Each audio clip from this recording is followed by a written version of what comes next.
Dikarenakan pada video sebelumnya saya membuat statement Stop menganggap bahwa jin atau makhluk-makhluk astral lainnya itu adalah makhluk yang superior. Stop. Mereka itu tidak pernah bisa mempengaruhi kehidupan manusia secara langsung. dan ada salah satu dari teman kita yang bertanya di kolom komentar. Dan pada video kali ini saya akan membahas tentang bagaimana cara jin atau setan membuat manusia menjadi kebal.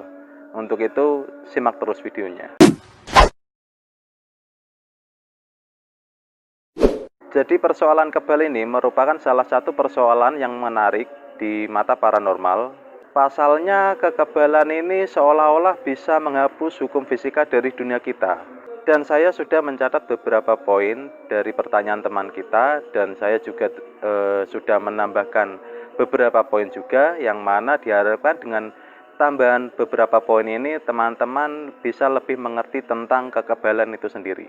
Yang pertama, apakah kekebalan itu kekuatan dari jin atau setan? Kita garis bawahi kata kekuatan ini terlebih dahulu. Sebenarnya penggunaan istilah kekuatan di sini saya rasa kurang begitu tepat ya. Karena sebagaimana manusia yang ahli dalam bidang-bidang tertentu, misalnya seperti dokter atau profesor atau mekanik, di dalam dunia jin juga ada jin-jin atau setan yang ahli dalam bidang tertentu. Jadi saya lebih suka menyebut istilah kekuatan ini sebagai keahlian. Jadi, apakah setan mempunyai keahlian untuk membuat manusia menjadi kebal? Jawabannya tidak bisa. Ini sebelum setan memperoleh kontrak superior. Apa itu kontrak superior?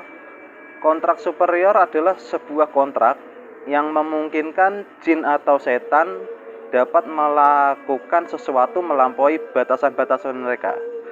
Jadi dengan mendapatkan kontrak ini, seorang jin atau setan akan bisa mempengaruhi kehidupan manusia, bahkan tubuh manusia secara langsung. Bagaimana cara setan mendapatkan kontrak superior ini?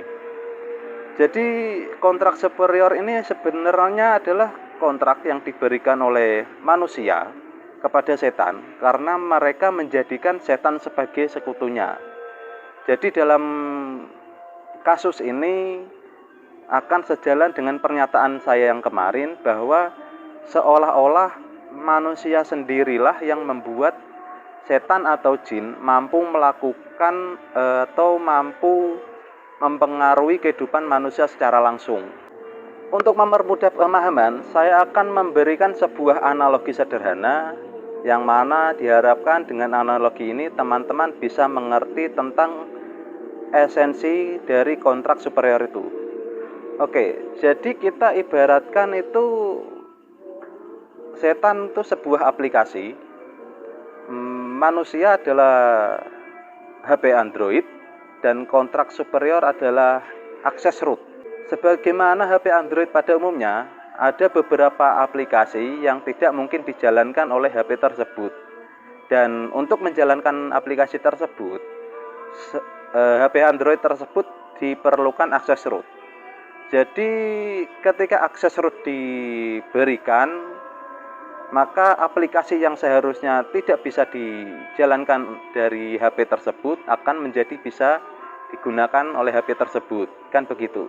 Dan di sini akan timbul resiko lain, yang mana ketika akses root itu diberikan, maka HP Android tersebut akan mudah terkena virus. Nah, hal ini kita bisa aplikasikan ke dalam kasus manusia yang diberi kekebalan oleh setan tersebut. Jadi untuk bisa mempengaruhi tubuh dan kehidupan manusia secara langsung, setan itu memerlukan akses root, yang mana ketika akses root ini diberikan, setan mampu mempengaruhi molekul-molekul yang ada pada tubuh manusia, sehingga tubuh manusia tersebut menjadi lebih padat molekulnya. Yang sebagaimana kita tahu, jika suatu benda itu semakin padat molekulnya, maka benda tersebut akan semakin sulit tergoresnya. Tetapi ini juga akan menimbulkan sebuah resiko lain, yang mana jika akses root ini diberikan, maka bisikan-bisikan setan tersebut akan menjadi lebih kuat dari sebelumnya. Dan hal ini tentu lebih berbahaya daripada mendapatkan kekebalan itu tersendiri. Poin kedua, apa tujuan setan membantu atau membuat manusia itu kebal? Sejarah mencatat, satu-satunya tujuan setan adalah menyesatkan manusia. Hal ini diungkapkan langsung dari pemimpin setan itu sendiri, yaitu iblis. Membuat kita mengingkari Tuhan, dan akibatnya kita akan menemani mereka di neraka selamanya. Jadi jangan pernah menganggap bantuan setan itu gratis. Semua ada cost-nya, dan cost-nya itu terlalu mahal daripada apa yang kita dapat. Poin ketiga, bagaimana dengan kekebalan yang didapatkan dari amalan-amalan tertentu? Selama ini kita tahu sumber dari kekebalan itu ada dua. Yang pertama dari jimat, dan yang kedua dari yang melekat, atau bisa kita katakan adalah ilmu. Untuk yang berasal dari jimat ini, misalnya seperti raja atau cincin, kita akan sangat mudah mengatakannya bahwa semua itu dari setan. Lalu bagaimana dengan kekebalan yang didapatkan dari melakukan sebuah amalan-amalan ini? Jadi perihal amalan-amalan ini, saya yakin banyak teman-teman masih ragu mengatakan bahwa itu juga berasal dari setan. Tetapi saya di sini berani berstatement bahwa kekebalan tersebut juga berasal dari setan. Karena dalam perspektif saya, semua hal yang tidak pernah diajarkan di dalam agama tidak bisa kita sebut kalau hal itu berasal dari Tuhan. Kan begitu dasarnya.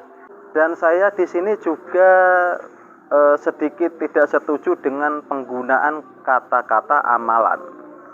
Saya lebih setuju menyebutnya adalah sebuah ritual, karena kembali yaitu tadi tidak diajarkan di dalam agama. Poin keempat, pantangan atau kelemahan.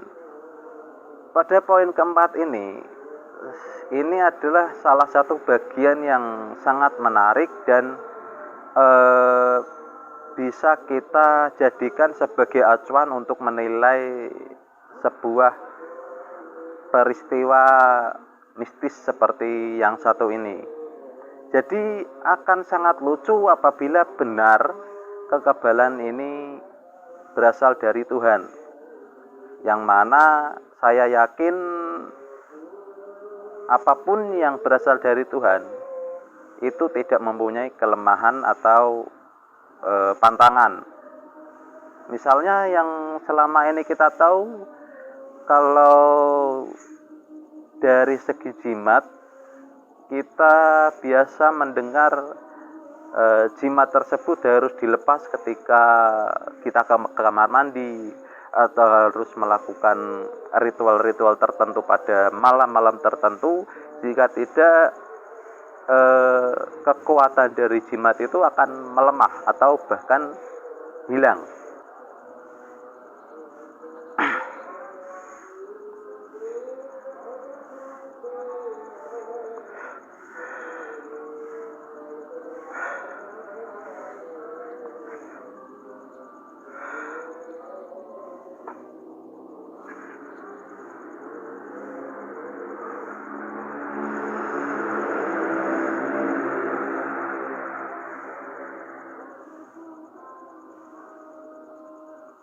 Poin kelima, pengaktifan.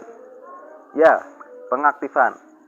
Semua ilmu kekebalan itu membutuhkan sebuah pengaktifan, yang mana biasanya kita mengenal pengaktifan ini ada dua macam cara.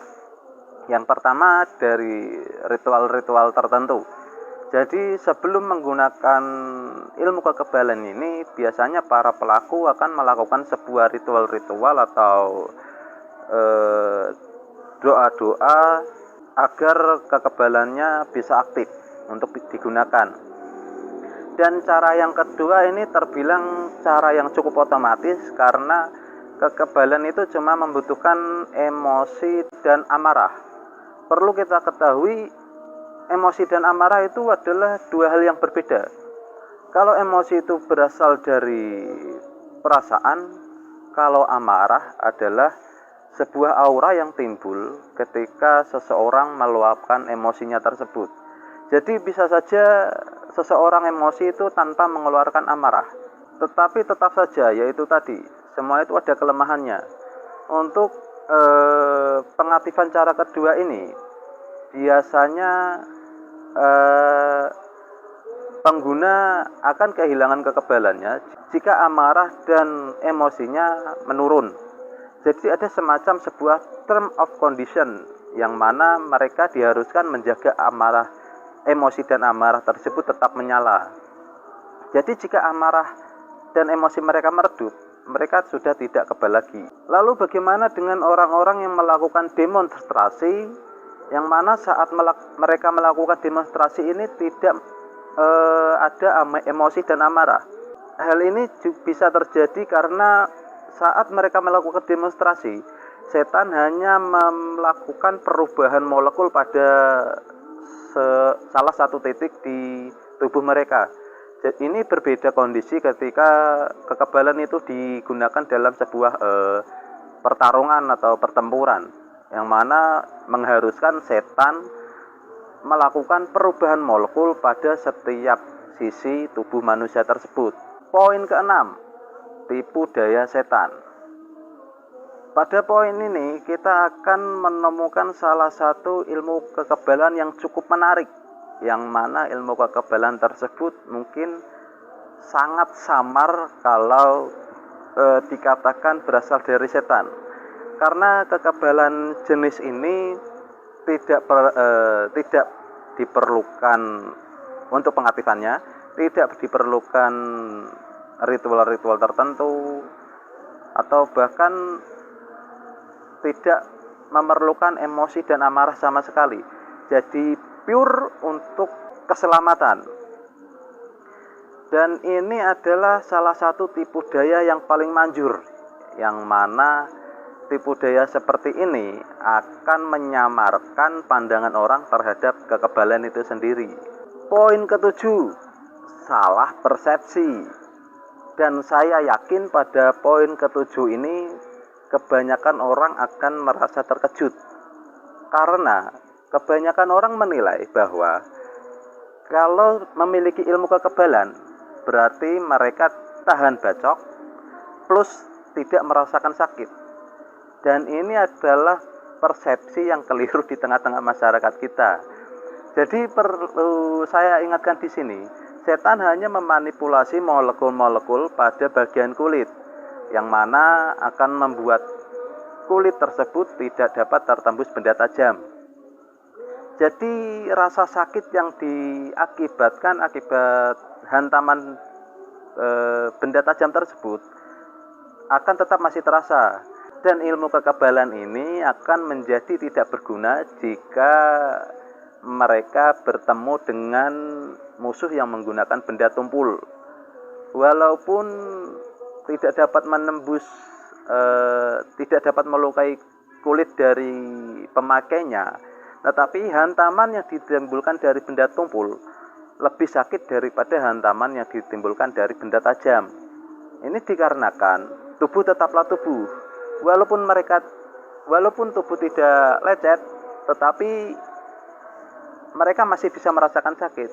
Oke, dan pada tahap ini saya akan melakukan rekonstruksi kepada peristiwa mistis yang satu ini.